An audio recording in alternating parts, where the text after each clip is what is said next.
The first time her Tesla went dead at exactly 3:17 a.m., she thought it was a glitch.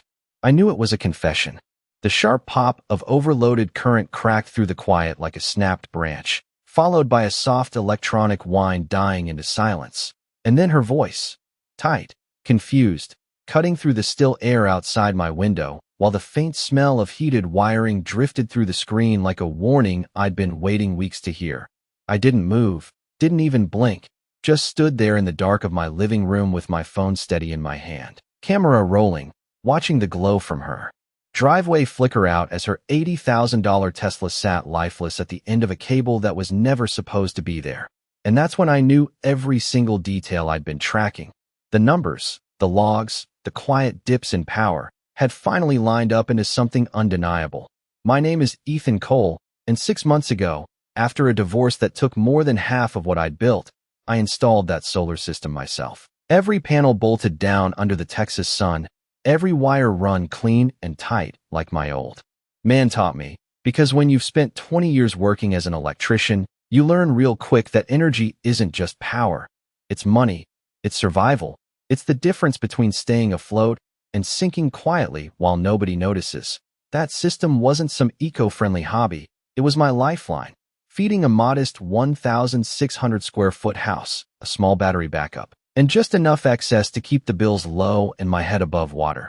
And for the first 3 months, it ran perfect, smooth, as a well-balanced load, until the nights started getting strange. At first it was small, barely noticeable dips in output right around midnight, then 1 a.m., then closer to 3 a.m., always the same pattern, like someone flipping on a heavy appliance that didn't belong to me. And I remember standing barefoot on the cool tile one night, staring at my inverter screen glowing blue in the dark, watching the numbers drop harder than they should have, feeling that slow, crawling suspicion settle in my chest. That's about the same time Brenda Whitmore decided my solar panels were a problem. HOA president, real estate agent, the kind of woman who drove a pearl white Tesla Model S and wore authority like it was tailored just for her. Always smiling like she was doing you a favor while tightening the screws. Always talking about community standards, like she owned the air we breathed. She sent me my first violation notice 2 weeks after I moved in, called my panels visually disruptive, said they brought down property values, even though they were fully permitted, inspected, and cleaner than half the roofs in the neighborhood. But that didn't matter to Brenda, because Brenda didn't deal in facts. She dealt in control, and from the moment she realized I wasn't going to roll over, something shifted in the way she looked at me, like I wasn't just a neighbor anymore. I was a problem she needed to solve. Then the power drops got worse, sharper, more consistent, always late at night, always pulling just enough to make my system strain. And that's when I stopped guessing and started measuring. Because one thing about electricity, it never lies. And if someone's stealing from you, the numbers will tell the truth long before they do. I started treating my house like a job site after that, not a home. Because when something does not add up in a system you built with your own hands, you do not ignore it. You trace it, step by step, circuit by circuit, until the truth shows itself. The next morning, I pulled up the inverter logs with a cup of black coffee gone cold in my hand, scrolling through timestamps while the early sun bounced off the panels outside. And there it was again, the same pattern repeating like clockwork. A steady draw between 2:50 a.m. and 3:20 a.m., pulling nearly 40 amps at peak. Way more than anything inside my house should have been using at that hour. Not my fridge, not my air conditioning, not even the backup battery cycling, and definitely not me, because I was usually dead asleep by then. I remember tapping the screen with my finger, feeling that familiar itch in the back of my mind. The one that tells you something is off, but you just have not proven it yet. And I said it out loud too.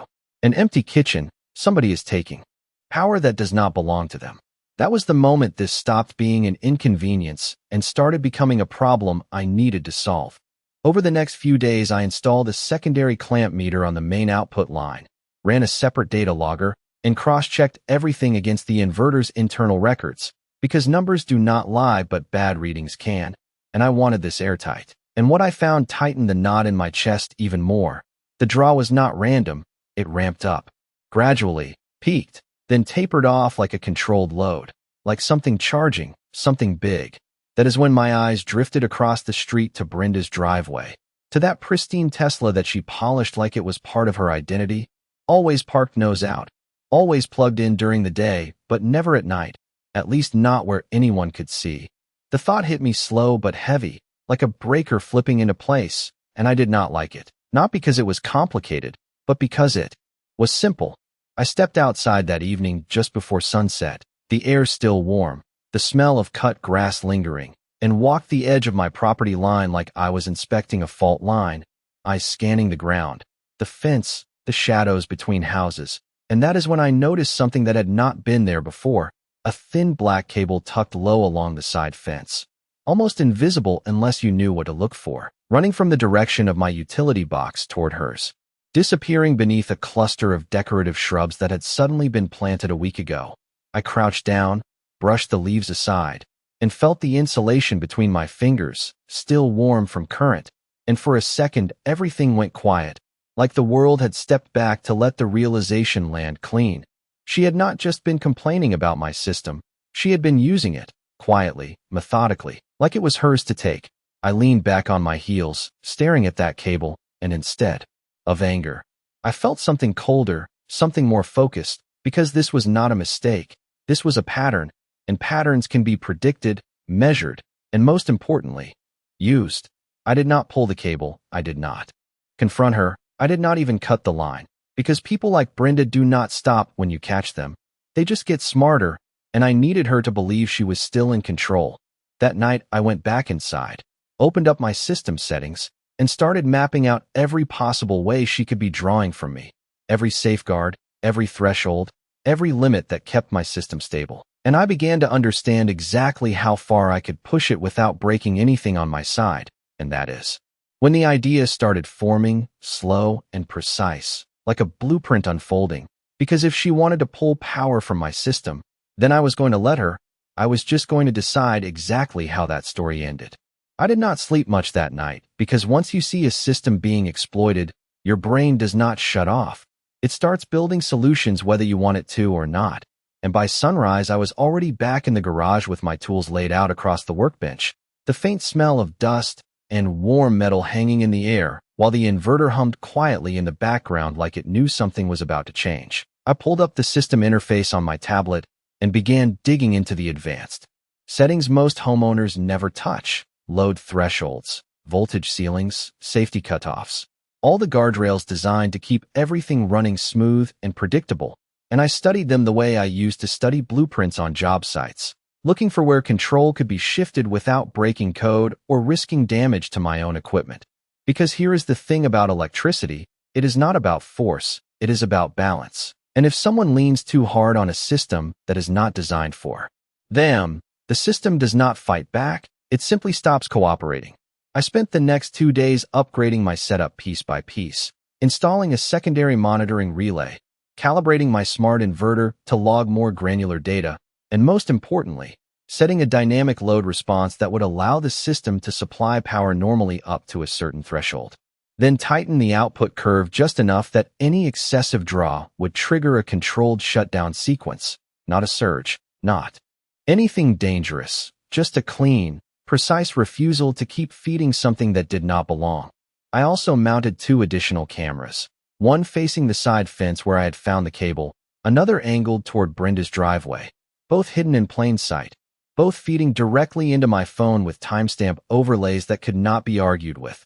Every step I took was deliberate, quiet, and legal, because I was not interested in confrontation, I was interested in proof, and proof requires patience. Over the next week, I let everything run as usual. I did not touch the cable, I did not change my routine.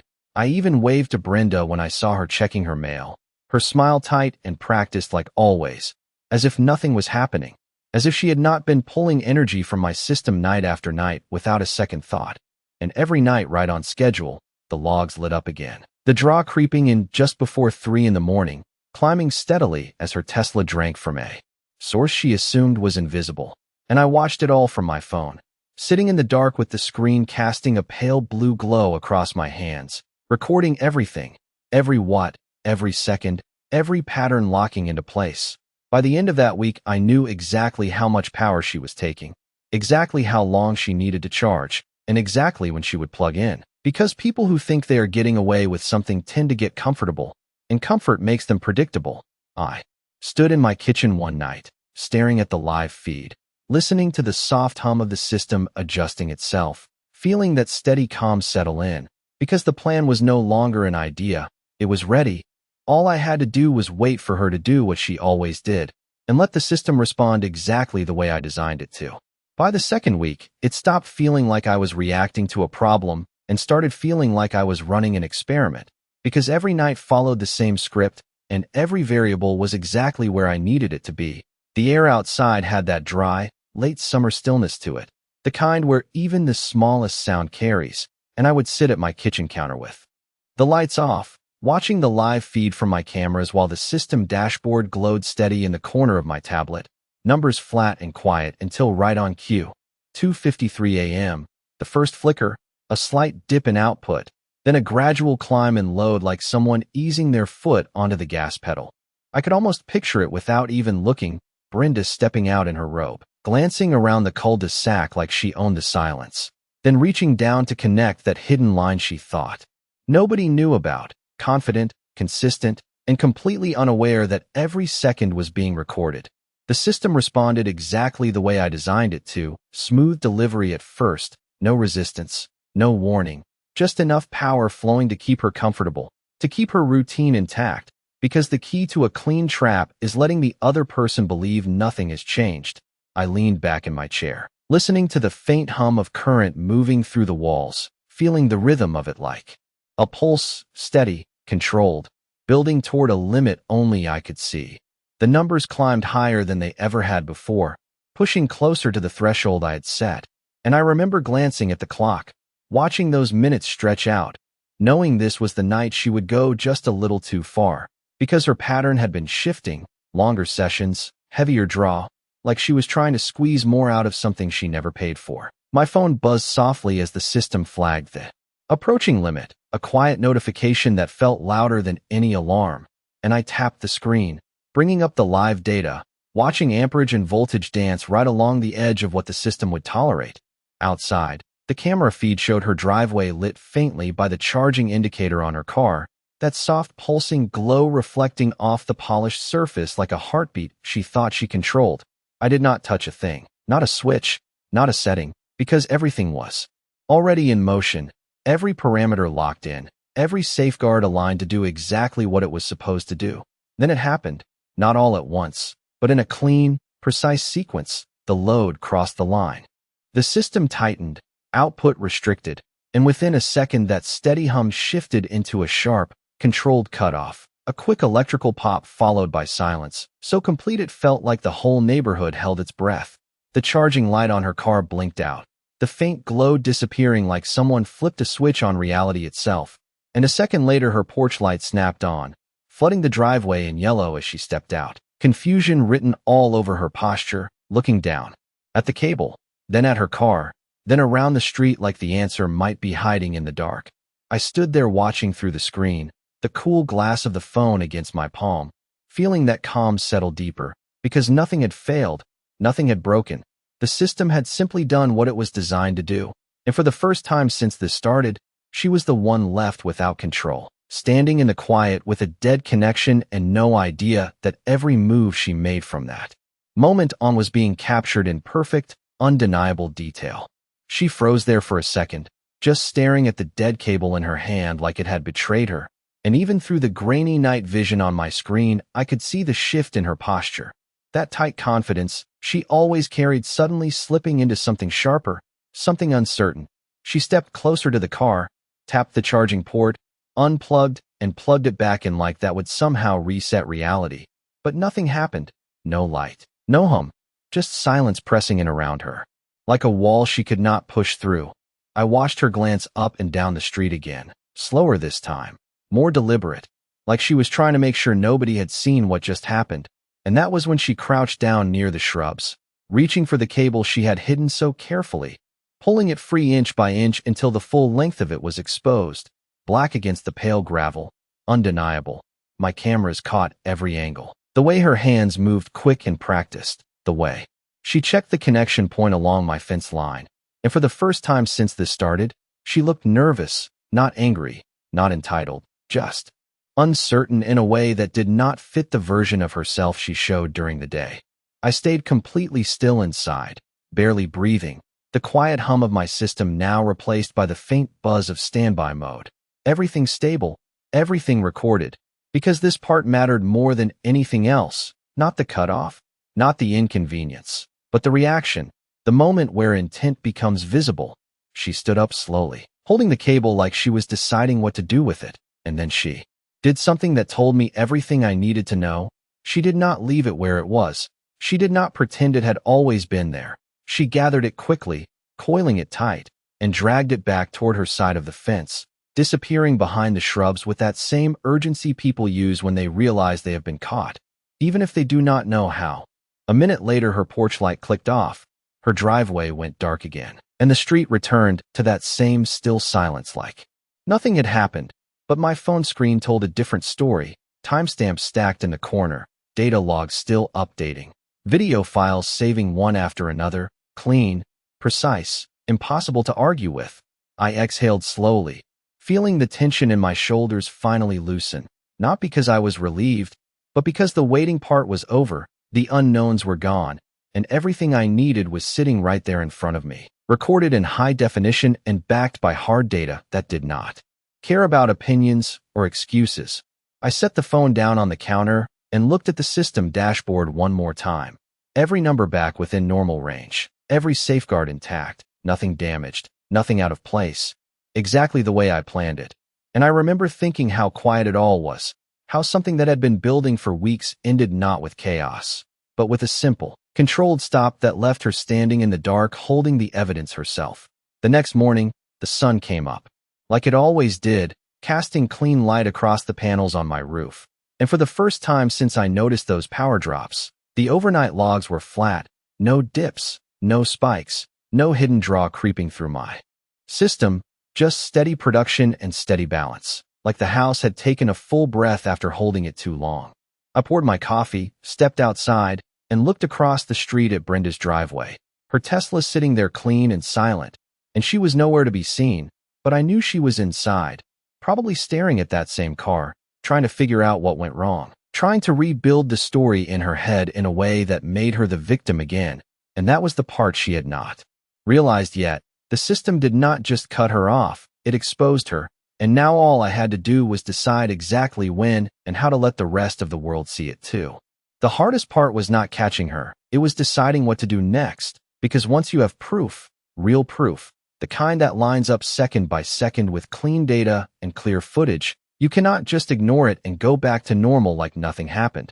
I spent that morning at my kitchen table with my laptop open, scrubbing through the video frame by frame, watching her movements again under daylight conditions, seeing every detail sharper now, the way she handled the cable, the way she checked over her shoulder, the exact moment she realized something was off, and I paired that with the system logs on the other screen. Timestamps matching perfectly, voltage curves dropping right when she connected, load spikes climbing exactly when her car started drawing power.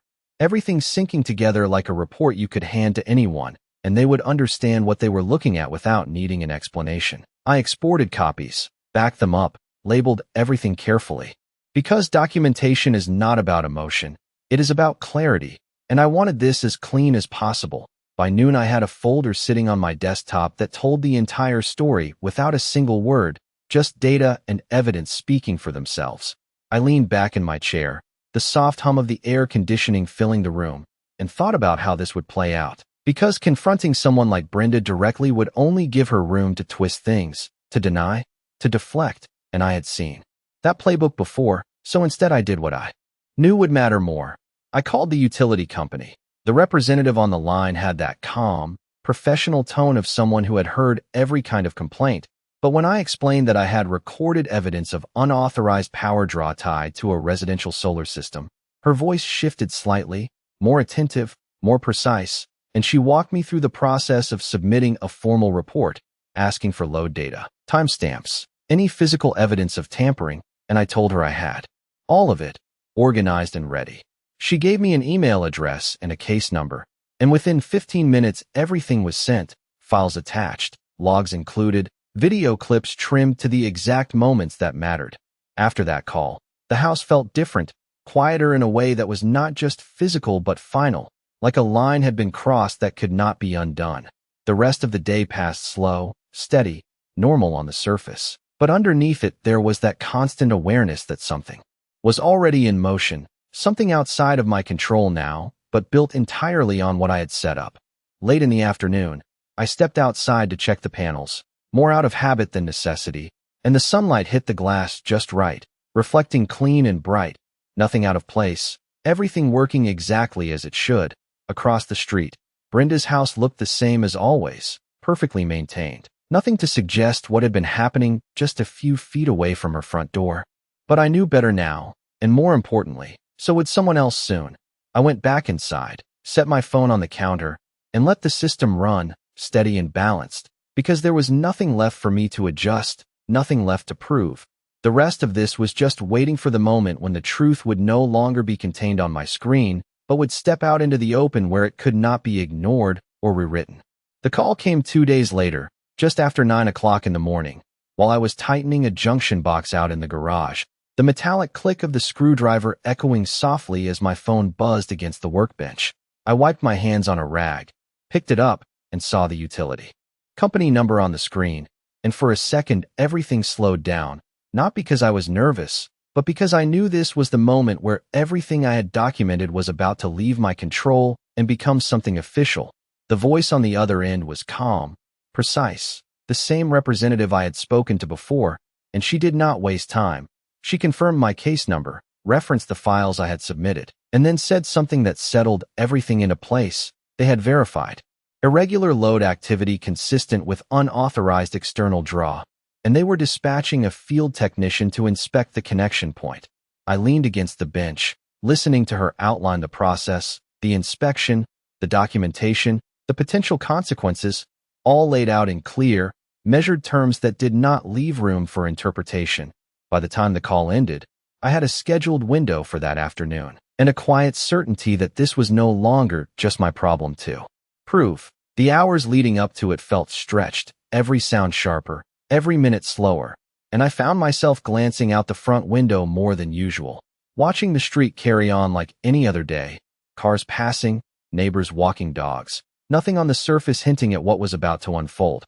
Around 2:30 p.m., a white utility truck rolled into the cul-de-sac, clean, official, the logo on the door catching the sunlight as it came to a stop right in front of my house, and I stepped outside to meet the technician, a man in his late 40s with a clipboard and a steady, practiced demeanor, the kind of guy who had seen every version of this situation before. I explained everything again, not because I had to, but because clarity matters in moments like this, and he listened without interruption, nodding slightly as I showed him the logs on my tablet, the timestamps, the matching footage, the cable path I had traced along the fence line. He crouched down near the shrubs, where I first found it, brushing aside the leaves with careful movements. And when he uncovered the cable, he did not react with surprise, just a quiet acknowledgement, like a missing piece clicking into place. He followed the line with his eyes, tracing it toward Brenda's side of the property, then stood up and made a note on his clipboard, the scratch of his pen sounding louder than it should have in the still afternoon air. A few minutes later, another vehicle pulled up, this one smaller, marked with the HOA logo, and my gaze shifted across the street as Brenda stepped out of her front door, her posture already tense, her expression tight as she spotted the utility truck and then me standing beside it. She walked over with that same controlled stride she always used, but there was something different in the way her eyes moved, faster, sharper, like she was trying to read the situation before it fully revealed itself. The technician turned slightly, acknowledging her presence, and began explaining the inspection in the same calm, professional tone, while I stood there just off to the side, silent, watching everything unfold exactly the way it was supposed to, because this was no longer about suspicion or theory. This was the moment where what had been hidden in the dark was now standing in broad daylight, documented, measured, and impossible to ignore.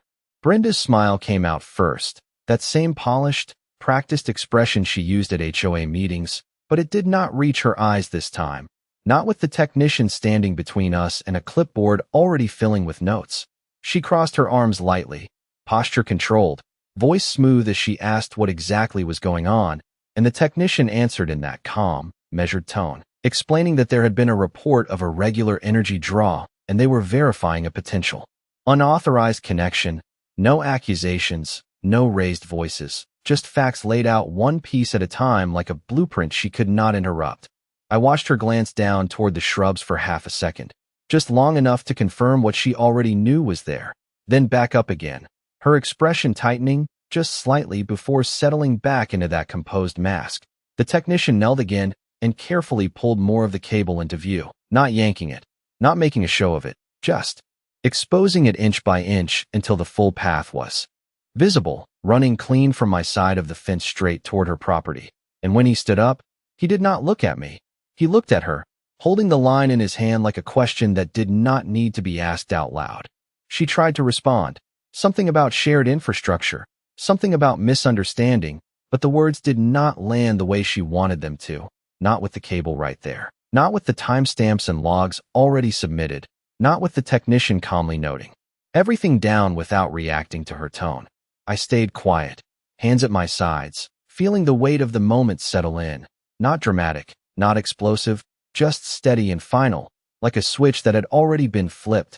The technician asked a few direct questions. When the line had been installed, who authorized it, whether she had documentation, and each answer came out a little less certain than the last, her voice losing that edge of control she usually carried like armor. Then he explained the next step, that the connection would need to be disconnected immediately, that a formal report would be filed, and that any unauthorized draw from a residential solar system could result in penalties, not as a threat, just as a process, the same way he would explain a faulty meter or a damaged line. I watched her face in that moment, the way her jaw tightened, the way her eyes flicked briefly toward me before snapping back to the technician. And there it was, that realization, settling in, not loud, not dramatic, just quiet and heavy. The understanding that this was no longer something she could control or talk her way around. He disconnected the cable with a simple, practiced motion, coiling it neatly and placing it aside, removing it from the system like it had never belonged there in the first place. And just like that, the line that had been draining power night after night was gone. The connection severed clean and final. The afternoon air felt different after that, lighter somehow. The faint hum of my system returning to its normal steady rhythm without that hidden pull beneath it. And as the technician wrapped up his notes and prepared to leave, Brenda stood there in the quiet, no longer speaking, no longer directing anything, just watching the last piece of her control being taken away in broad daylight. I did not say a word. I did not need to, because everything that mattered had already been said through data, through footage, through the simple, undeniable presence of that cable now sitting disconnected on the ground. And as the utility truck pulled away and the street settled back into its usual rhythm, one thing was clear: she had not just lost access to my power. She had lost the one thing she relied on more than anything else, the ability to act like no one was watching. The neighborhood went quiet after that, not the normal kind of quiet where people go back inside and forget what they saw, but the kind where something lingers just beneath the surface, something everyone felt but nobody said out loud. And I could see it in the way the next few days unfolded, small changes, subtle shifts, like the street itself was recalibrating. Brenda stayed inside more. Her Tesla parked in the same spot, but no longer connected to anything. No soft glow at night, no quiet hum of borrowed power, just a still, silent machine that now depended on exactly what it was supposed to depend on. Nothing more, nothing hidden. I went back to my routine, early mornings, checking the system, watching clean, steady output graphs that did not dip or spike unexpectedly. Every line smooth and predictable again. And there was something satisfying about that simplicity, not because it was perfect, but because it was honest. A week later, a formal letter arrived from the utility company, printed on thick paper, the kind that carries weight before you even read it, outlining their findings, confirming the unauthorized connection, detailing the violation in clear, precise language that left no room for interpretation. And while it was addressed to me as the reporting party, a separate notice had been issued to her, one that came with fines and a requirement to correct any unauthorized modifications to her electrical setup. I did not need to see her copy to know what it said. Because systems like that do not leave loose ends, they close them cleanly. The HOA board held a meeting that Friday evening, and for the first time since I moved in, Brenda was not the one controlling the room, her voice lower, her tone measured, while others asked questions she could not easily redirect, and I sat in the back, not speaking, just listening as the same structure she had used to control everyone else turned into something that now held her accountable. Nobody raised their voice. Nobody made a scene. It was not that kind of moment. It was quieter than that, more precise, like watching a balance shift in real time. After the meeting, people started looking at me differently, not with sympathy, not with curiosity, but with a kind of recognition, like they understood something had happened that mattered beyond just one cable and one car. And the truth was, it had never really been about the electricity, not entirely. It was about the assumption that nobody would notice, that systems could be bent quietly without consequence, that control meant you could take what you wanted as long as you did it out of sight. I stood outside later that night, the air cool, the panels above me reflecting faint moonlight, and listened to the steady, even hum of my system running exactly the way it was designed to. No hidden drains, no silent theft, just clean energy moving where it was supposed to go.